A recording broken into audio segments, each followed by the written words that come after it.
Hey, I'm Jen Cannell, and I'm here with the Saskatchewan Quits ambassador, Kristie Temple-Brisky. Hey, Kristie. Hi, Jen. So I know that quitting is a journey, and for you, where would you say your journey began? My journey began when my mom was diagnosed with lung cancer. Oof. Can you take me back to that moment? Back in 2008, my mom called me up and said that she was having headaches. And I drove her down to emergency, and the emerge doctor saw her, and I knew something was wrong. The next day, she had an MRI a CAT scan, and she was scheduled for emergency surgery that evening to have a brain tumor removed. A brain tumor.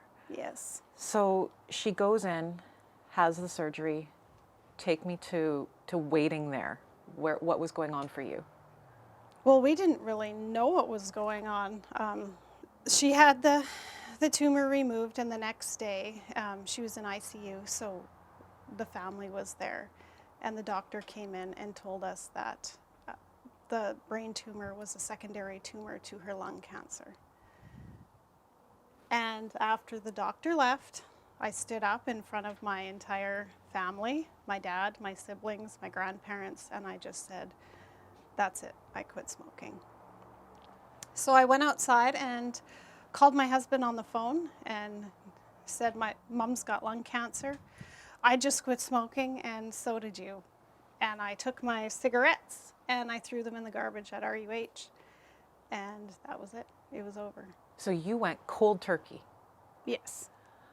And through that quitting and that journey, this sounds like a really big turning point in your life.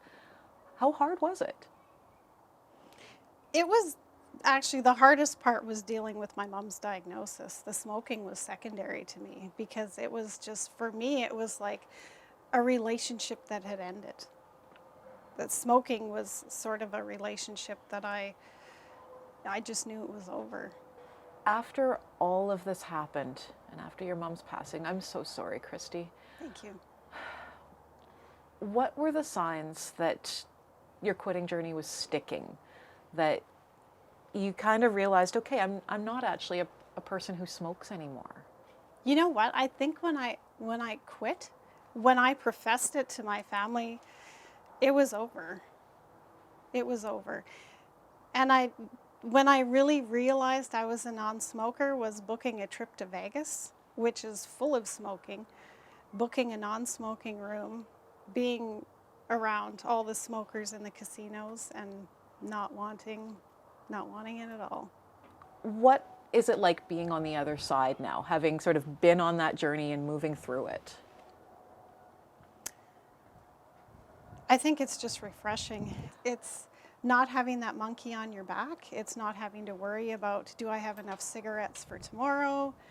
You know, when am I going to get my next smoke? I don't have to worry about that.